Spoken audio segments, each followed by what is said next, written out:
Hello everyone, welcome back to my channel. If you are new here, my name is Lex Morningstar, and this YouTube channel is about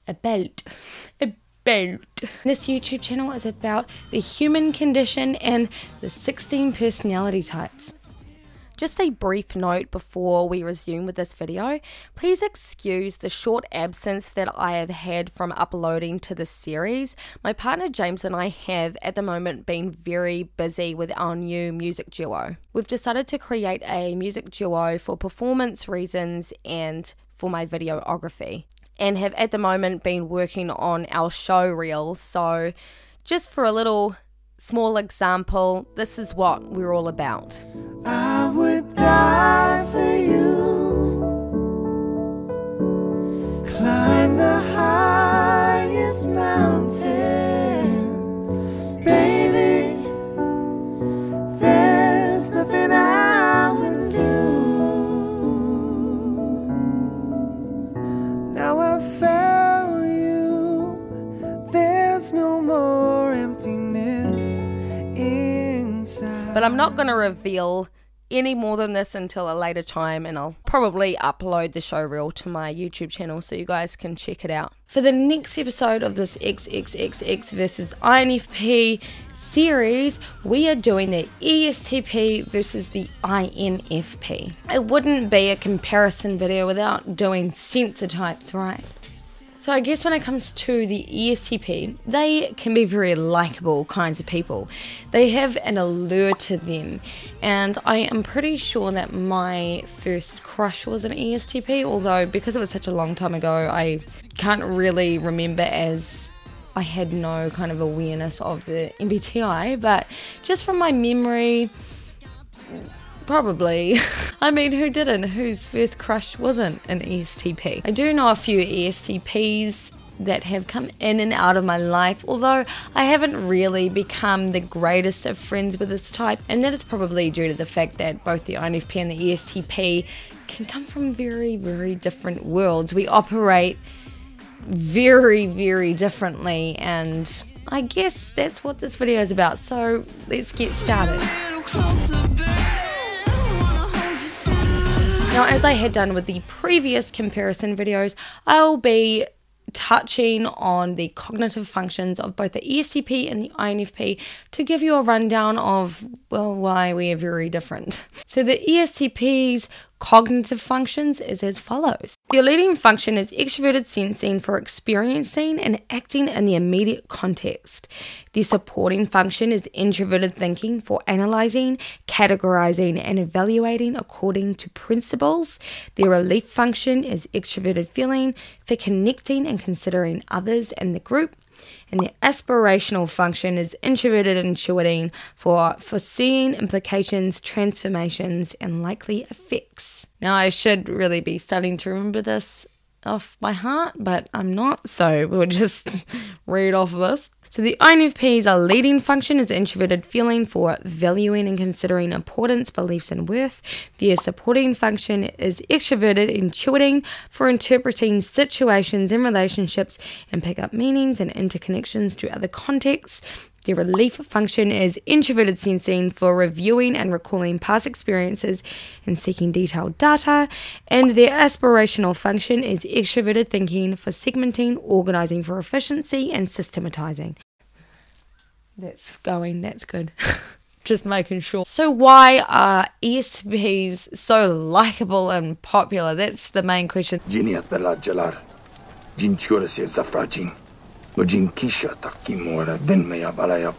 Because INFPs tend to be the kinds of people who feel like they can't fit into a crowd, or it's more difficult because of their leading function, introverted feeling.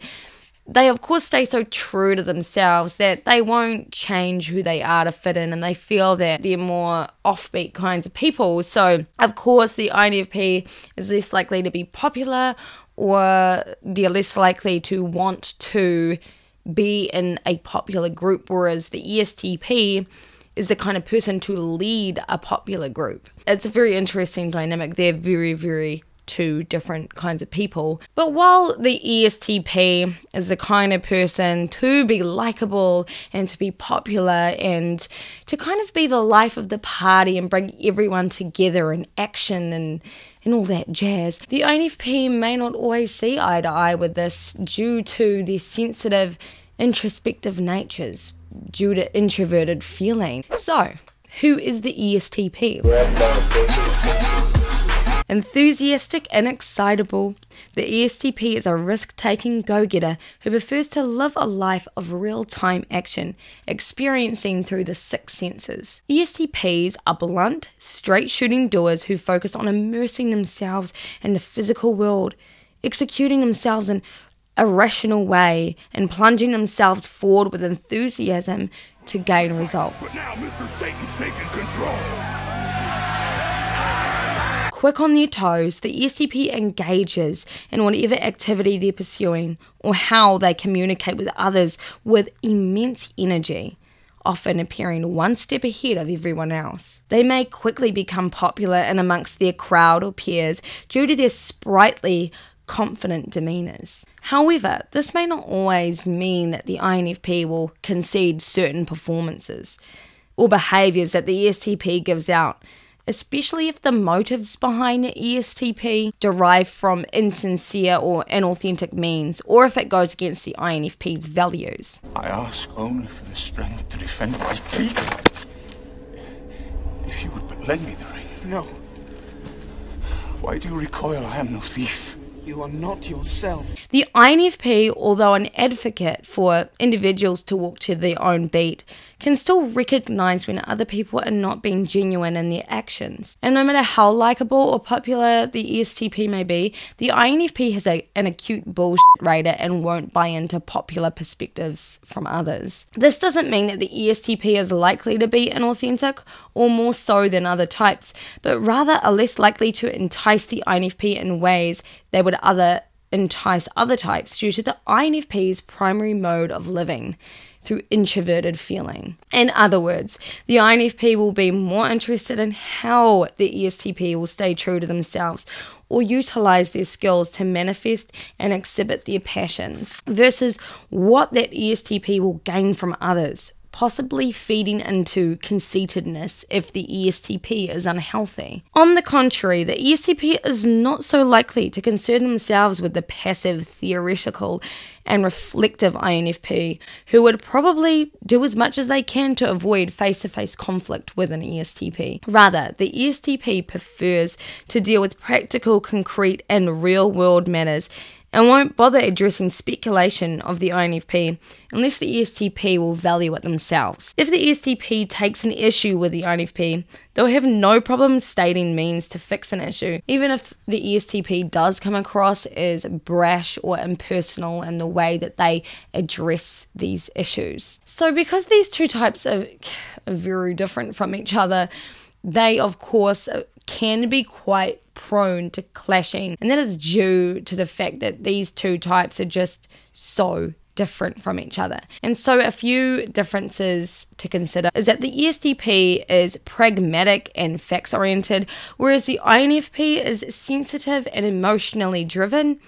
The ESTP has a low boredom threshold. They don't like to sit still, whereas the INFP will seek autonomy and flexibility in matters they concern themselves in. So I guess those two are quite similar, but they come from different places. So for the ESTP, the low boredom threshold does come from extroverted sensing and introverted thinking, whereas for the INFP, their flexibility or their knack of being inspired by different things and jumping from project to project comes from introverted feeling and extroverted intuition. So two similar actions, but they come from two very, very different processes. The ESTP will welcome conflict if it means that a situation can be sorted to which they will want to move quickly from. And the INFP will avoid conflict and would rather focus on a harmonious environment or creating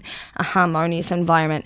They can be prone to taking criticism very personally. ESTPs are action-oriented in the here and now and don't like being slowed down, whereas the INFP focuses on matters of the heart and will take the necessary time to reflect and express themselves. So as you can see, the INFP and the ESTP are two very different people, as we have established already. They act in similar ways when it comes to wanting to undergo certain projects, but they get there in very different ways. They live their lives using two very different processes, and that is where they tend to clash, or when conflict can arise. So like with any different personality that you encounter and any kind of conflicts that can come up when associating with different people, it is really, really healthy to be able to know how to deal with conflicts and know how to address them, because it helps to teach us more about other people, it helps to teach us more about ourselves, and it helps to teach us how to be better people. So if you leave your front door, you go to a job, or you go to school, or you have family or friends, or if you associate with anyone, any individual in your life, conflicts are inevitable, and they should be seen as educational purposes. With the ESTP and the INFP specifically, because they're such two different people, yet they're both the kinds of people who don't want to be restrained by rules and regulations, and they're the kinds of people, both of them, really do want to walk to their own beat. They don't want to be changed. They are who they are. It's then very simple to understand that both types should look to the good in each other and understand that both have aspects to them that are really, really positive. And in fact, if you can see the positivity in both of these types, they could very well be able to create a positive collaboration. I guess it all comes down to wanting to understand and accept each other for who you are. Of course, the ESTP could drop their ego a little bit, or take the time to really try to understand someone else and really listen. And the INFP, of course, could not be so scared of criticism, and it's so easy to say that. But with these two types specifically, I feel like focusing on these positive attributes that each of them have will really help each type to accept one another and to get past certain hurdles, especially in times of conflict. I know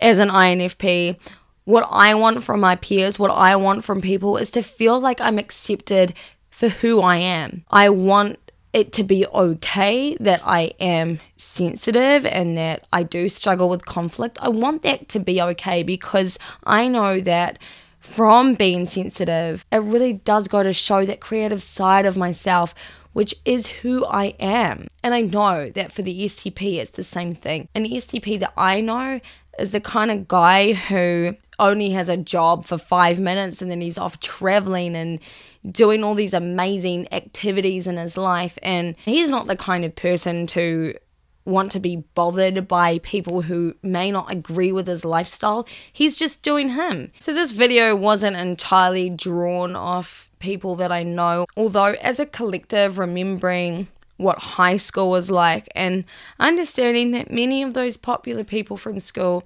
could have been ESTPs, or still maybe ESTPs, have no idea, but just remembering how they were, how they would go about their lives, how they were at every party, they were at every sporting event, they were into every activity imaginable, and then here I was, this little lone wolf who would go from group to group and hang out with someone for a little bit and then want to hang out with someone else and then just be alone for a little while, and being okay with that and spending my time in solitude doing quiet, creative things. You know, that was who I was.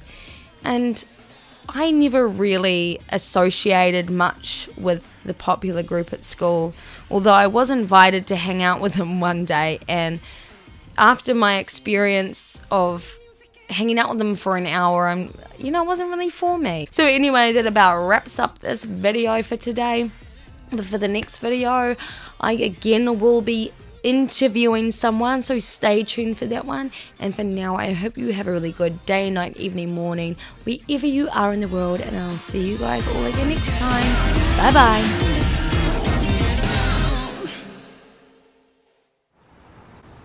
YouTuber